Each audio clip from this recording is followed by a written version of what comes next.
Every week, OJ hosts a segment we call Out of Africa. Sometimes we explain it, sometimes we don't. I like it when we explain it, though, because like the idea is to normalize world news, but specifically out of Africa. It's the most gigantic continent, right? Asia is the biggest continent, but you get what I'm saying. It's a really big continent, and we don't hear about just everyday stories out of Africa, talking about Africa in ways that we should. And I think that it affects the xenophobia sometimes. How Americans view this continent there's a bunch of different countries, it's vastly different areas, and the way that it's talked about is still so problematic. Right, and not only to normalize it, but because it's home, and a lot of Black people don't realize that or feel that, and that's because we're unfamiliar. How can you feel like a place is home if you're unfamiliar with it? And we all know that's where all Black people come from. We all know that's where we're technically from and everything else like that. But if we don't know what's going on there, how can you have an attachment to there? Speaking of,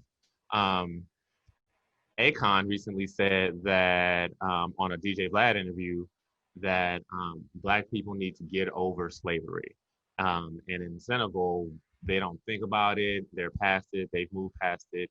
And Black people out here to do the same thing. My personal opinion is I've heard Akon speak, and I follow Akon because I recently fell in love with Africa, and he's doing a lot of work in Africa. And so I know what he's saying, actually.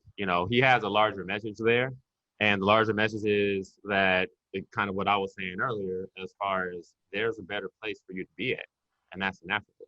There is the reason why we haven't got over slavery, me, as far as what I think, is because that's all we know.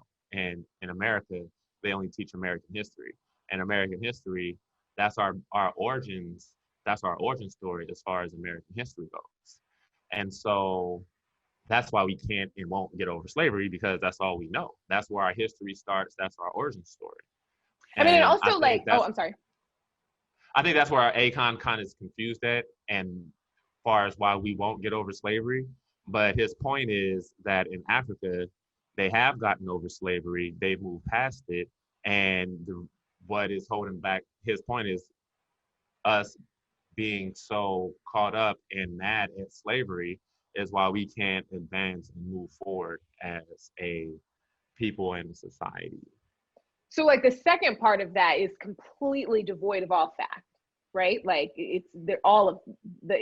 not at all why Black people can't advance in the system that we live in America. And also focusing on the oppressed to change an oppressive society is a white supremacist tactic, because it's total BS. Come on, let them use you. But you cooking, man. If we could do it alone, we would have been there. And it's okay, if you want us to stop focusing on slavery, you first. Yeah. It's hard, the people who create the systems that have all been rooted from that. Yeah, give up your benefits from the system. How about that? And then we'll talk about us getting over it. OJ, I want to make sure that I'm understanding what you were saying correctly before I say this, but he was saying the people of Senegal are over slavery, so we should be too. Basically. They were asking him from the perspective of how slavery affected Africans. So people were taken from this place. How have you all, what is, which, how do they feel about it? How do he asked what was asked is how do they feel about it in Senegal? So number one, I think that you, at the risk of a Dr. Phil quote, you can't change what you want to dress, right? When people talk to me about reparations, I always talk about how reparations as a check would never be enough, right? There's so many other ways that we need to be repaired, the root of reparations. But I always say we're so far away from that because we as a nation, as America, the United States of America, have still not even acknowledged that enslavement occurred, right? Right. Never assessed its damage on a whole mass of people. And then we've never apologized for that damage that we've assessed that we've done. When I say we, I mean white America. Right, to be clear. Right.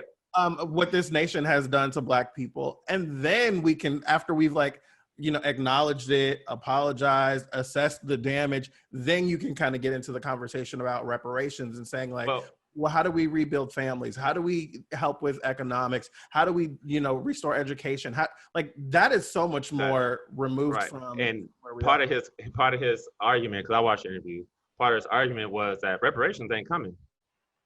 Hell no. Right. So what are we talking about then? Why are we worried about reparations? Really yeah, reparations ain't coming. So what are we talking about? What are we? So what's the plan if reparations aren't coming? Well, and, but so you know what? Can I jump in? So, and none of this. Go ahead. No, I'm sorry. I thought you were finished. No, go you ahead. Take Obama pregnant pauses. I do. It's all good. Go ahead. No, I'm serious. Like I was not. I've never heard that before, but I know exactly what you meant. That's I hate awesome. to bring up Dr. King because people use him in such a horrible way. But back when he was fighting the good fight, even what the world looks like now was not realistic, and that wasn't even that long ago. It just wasn't, and so it's hard for me to hear this is never happening. This is never happening. So just stop talking about it. Thank God they didn't stop talking about what just felt completely logical to them was never going to happen, and not to them, but to a lot of people around them. Thank goodness they didn't stop talking about things like that. Like reparations isn't necessarily just a check, but there has to be for things. You can't just say that Black people have lost $34 billion in what could have been generational wealth when it comes to land and properties over the past just 40 years. And we're just going to stop talking about it. We're going to stop. Reparations isn't simply just giving everybody a check. There's got to be actual acts to change the system. And that's reparations. I tend to agree with Ta-Nehisi Coates' slant on reparations. I think his approach and his thoughts on reparation have been what has kind of mostly aligned with how I feel about it. And that, I think it's possible. And I think you're right, Brooke. We need to continue to have that conversation. But, with that being said, we also need to kind of come to start to prepare ourselves for the inevitability that in our lifetimes and in our children's lifetimes that might not ever be addressed. But I think it's reasonable to continue to think about it and to address it. And who knows? Well, I want to say, I think it's good to keep count. Definitely keep count. I brought up reparations in this conversation about the idea of getting over it, not because I think reparations are what will help us get over it, but because I'm saying we have not even really addressed the problems that we have, right? We have not really addressed how racism has impacted and continues to impact Black folks in this country every day. And I feel like we are on the precipice of maybe having that that reckoning that we keep hearing people talking about, but then we still see police officers shooting Black people in the street. So the idea that Senegal has gotten over it in the United States Senegal has a very different situation than the United States, right? True. We are all the descendants of the people that came here. And I even think about epigenetics a lot, the idea that trauma can be passed on genetically and the ways that affects generations of people. That was something that really has stuck with me. The idea that my great-grandparents' trauma finds its way into the fabric of who I am and how I view the world. And the idea that we are, only but a couple of generations removed. Think about the ways that generations of training of how you move throughout the world. And then you teach that to your children and you teach that to their children and their children. And there's a fantastic sociologist and professor named Dr. Joy DeGruy who talks about this through what she calls post-traumatic slave syndrome and the ways that we respond to the world based on the decades, the generations of trauma that has been done to us, and the things that we don't even recognize that we do in our day-to-day lives that have been taught to us by our parents or our grandparents or whomever taught them. So it's hard for me to hear the idea that Americans should just get over it. He's not really saying get over it. Well, he's not really saying, go ahead. Sorry. Okay, so just a very, very, very rich and successful man, regardless of his race, a very, very rich man, telling what amounts to be a bunch of not rich people, how their life could be is not a new thing. Well, here's the thing, right? It's just not. He lives in a total different world. The way he sees Senegal is different than a lot of people who because he used to live there, right? he used to live there. Like he was born here. His parents moved him there. Then they moved him back. Right. And so he has both, and he's lived both lives. And I promise, like, I think a lot of what he's saying is getting lost because of what we've heard from other people. Because if his larger message is like, yeah, you guys, we're not getting these reparations. Look how they still treat us. Everything we've been saying. And so he's presenting a solution to that. It's not you need to just get over it. He's saying like this isn't these things, we can talk about them till they're blue in the face, but we need more action, right? We need these things, we need something to happen. And this sounds like Black excellence speeches. That's funny. So, but his thing is that there's another way, right? You don't have to deal with everything that America is giving you. He preaches Black people going to Africa, starting a business, or living a better life, taking your skill set to Africa and building a better life for yourself there. It's not necessary to get over slavery. Every day here. How would they move? No, I'm saying like world. I'm not. Like, but just even saying, talking like, about people like that, this is just. But still, no, we still do need to talk about those things because there's people who are able. There's people who aren't able, and those people are talked about. They're closer to him than the people who are talking about how society oppresses them every single day. It is like this is reminiscent of in the middle of protest, in just hours after this weird press conference. 2 college students were dragged out of their cars and tased and windows broken on live television. And just before that, 2 very rich and famous people said, this is Wakanda. It's not like that here. Go home. I think sometimes when people are still a part of the culture, they forget how far away from the community they are. And well, I think the class comes into play when really, really rich people talk about it as if like this could be your life. It's so easy. It sounds very bootstrappy to me. And it's just, well, I feel the same way really as far as like, not necessarily, oh, we should all move to Africa, right? But at the same time, like everybody always says or talks about, oh, it's the mindset, oh, it's this, that, and the third.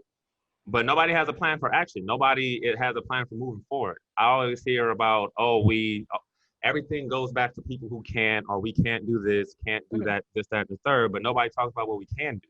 And that's what he's talking about, is what we can do. That's it. Like, okay, so you can't eat, but what can you do? Or every Black person in America actually doesn't have the means, most of us don't have the means to take a vacation in Africa, because that's what it is. It's a vacation. It's not, you have to go there a few times to figure out if you want to live there, go back and forth and whatnot, and that's expensive. So at the end of the day, it's not like he's saying, he's saying that we need more of an action plan. Like I will agree. More action is needed instead of talk. I will agree with you that we have to be the change we wish to see, right? Right. Like I think we have to interrogate what does get over it mean, right? Like right. Maybe we have to start there, right? I think what did you say? Because realistically, I think it's important for us to acknowledge that like we are not in this situation just we are not here existing without other forces, right? So like I definitely understand the perspective that we need to be empowering ourselves, we need to be doing work on ourselves and for our communities and all of that. That part I can agree with. But we got feedback on our show this past week because we did this conversation about the Democratic Party and how, the complications of being Black and queer and all of the different intersections that folks fall into about being expected to vote Democrat because of your political identity. And the feedback came and it said that, I think all of what you all said was right about the party. However, it did not consider the Republicans, right?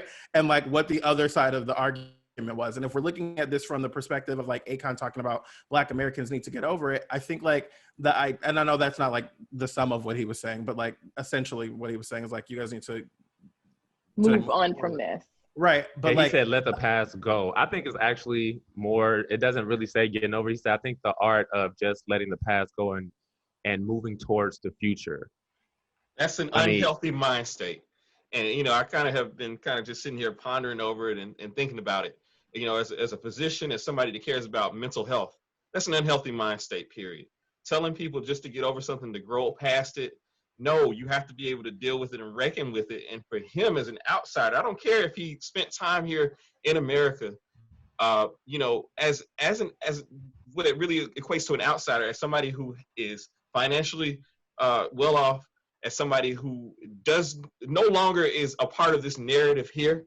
It's very easy for him to say that, and it's damaging. It's just like your family members who tell you to grow up and get over things. We got to stop that with each other.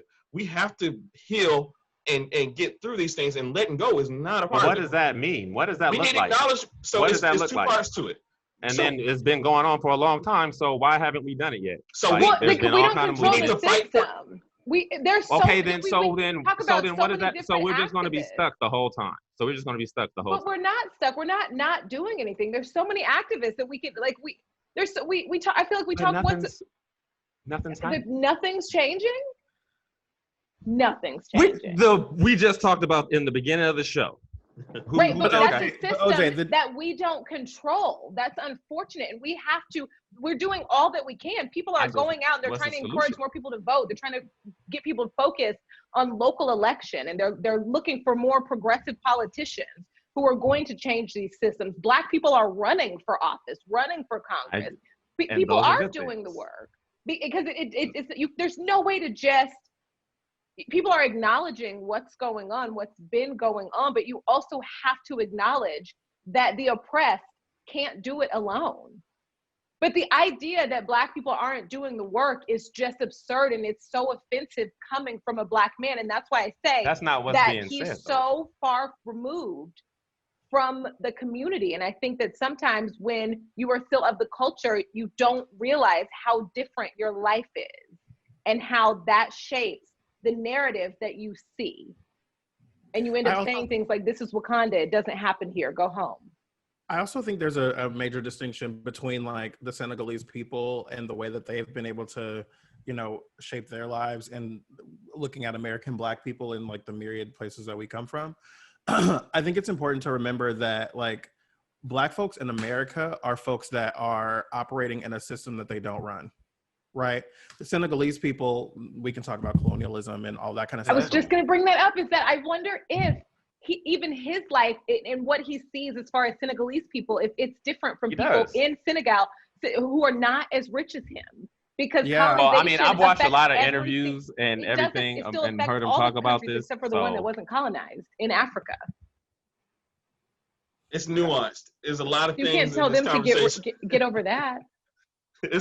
It's a lot. Sorry, I interrupted Jared because you was like, yes, that. Sorry, but no. I think what Calvin is saying is right. Like, it's nuanced, right? Like, we can't just like apply what this other country does to us in this situation. Sometimes that works and sometimes it doesn't. But like Black folks, like we had 43 white men as presidents before we even got a Black one, right? And all of that, the work that has been done there is trying to be destroyed and erased. So like the idea that like Black folks have the autonomy here in a way that they do in African nations is just not, the comparison to me is so difficult to make because it's kind of apples and oranges. If Black folks ran the government and Black folks like ran the police and the state and all that kind of stuff, like I feel like I would feel differently. I don't think he's wholly wrong, but I think the comparison is just a really difficult one for me. Yeah. As a person who, you know, right after George Floyd, you know, I'm a physician. I got relative means. I'm no kids, no wife. You know what I mean? So I started to look into right. I started to look into I got it. It's fine. People too bad. Okay, you know, I'm not by any means claiming that, but I'll say this: I thought maybe I had the means to expatriate. This is where I'm going with this, and even for me, it would be exceedingly difficult for me to expatriate. Like at the point where I am now, for me I have to look into jobs over there and getting the visa and all these kind of things. So it's, you know, it's not just as simple as packing up and moving. And even if I were to do so, I would want to bring my family with me. And I get your point, OJ. Like, I mean, like ideally, rich black people and truly rich black people, not somebody with my level of income, but people richer than me, should want to help bring up other people, like what Robert Smith did, in terms of paying off student debt and things of that nature, right? Ideally, that would be the best solution. But, they have made it exceedingly difficult for us to expatriate. And now, like, our passports don't even work in most countries. So, and this includes our brothers in Africa. They don't want us we can't get there Africa right at now. all. I can't go back to and they're not, and they're right to not want us, right? Oh yeah, please. I don't want to go over there and get nobody sick myself. But I also think that when we talk about Africa and how Africa is great, and we should talk about Africa and how Africa is great, I think that he lives a different life than a Senegalese person who is not as rich as him, even in Africa, and that's important to note. So when he says they've gotten over it, I don't know if everyone in that country who is not as rich as him doesn't see similar effects of colonization that we do here. Right. So I don't even think it's fair for him to speak about what the country has done in a way as if this is everybody and you guys can do it too, because I don't even think he wholly has it right when talking about what's been changed there. He does, because he mentions those. He mentioned all of these things. It was a long interview, right? I know. I watched it too. Said all that, OJ. No, kidding. I watched. I watched a lot of Akon interviews. Okay, flexing. No. I read the whole article. It was like it's like 13 parts. They're like part 13 right now, right? And I watched other interviews where I did though. But. Yeah, I know. I'm sorry, but like there was like 10, 12 interviews before that. But I've heard him speak on this at other points, right? And he does talk about how colonialism and how the French continuously fuck over Africa. And so, like these things, he does talk about these things, how he started, he brought his light the solar lighting to Africa because his grandma didn't have lights in her village and she wasn't leaving, right? And so he brought the lights there instead of, trying to move her or whatever, because she wasn't going nowhere. And so he is fully aware of how colonialism has affected Africa. And I can understand how you guys can say, oh, you're rich and you aren't in touch with, A, B, and C. That holds weight. But I think that his message is getting lost because of the trauma behind slavery and the lack of history that we have behind who we really are, our past. And our past only goes back to slavery, and that's the only thing we hold on to as far as our blackness. That's what our blackness is. And when anybody mentions American blackness, yeah, right. And so when anybody mentions leaving that alone or leaving that in the past, we flip out. But what really is being asked, what really is being asked is, what's the new plan? What's the new style? How we're going to move forward. I don't think we need to necessarily forget. You know what I'm saying? We shouldn't forget any of this. We shouldn't move past is probably the wrong word or the wrong phrasing, because we should never forget what happened, but we do need a plan to move forward that's actionable. Like we can reach the point. Like we can't reach the point of everybody thinking the same. How are we going to do that? Where do we measure that everybody's thinking the same? I guess I think I get stuck on the idea that there's no action when Black people have been leading the fight since slavery. Well, what I'm talking about is action as far as not necessarily moving past slavery, but the actions of the unity that Black people talk about having this whole time. But OJ, I think that's moving as a unit I think a better type of situation for us than what we have going on right now. But I think that could be a bit ahistorical because there are plenty of instances throughout history where Black folks have come up with a plan or had action items and have, and I mean, even if we just think about in the last decade here, right? Like look at Campaign Zero and Black Lives Matter and all of these different things where it's like, these are the things that would help take us out of oppression. Right now, the one that we all can point to is defund the police, right? Why don't we reinvigorate our communities with the money that we're spending in policing? But like, all of those things have been thwarted by white folks, right? Have been thwarted by whiteness and white legislators and Republicans and gerrymandering and gaslight. You know what I mean? So it's like the question then is like, okay, what plan will be effective? Because I think there have been plenty of people with plans and ideas.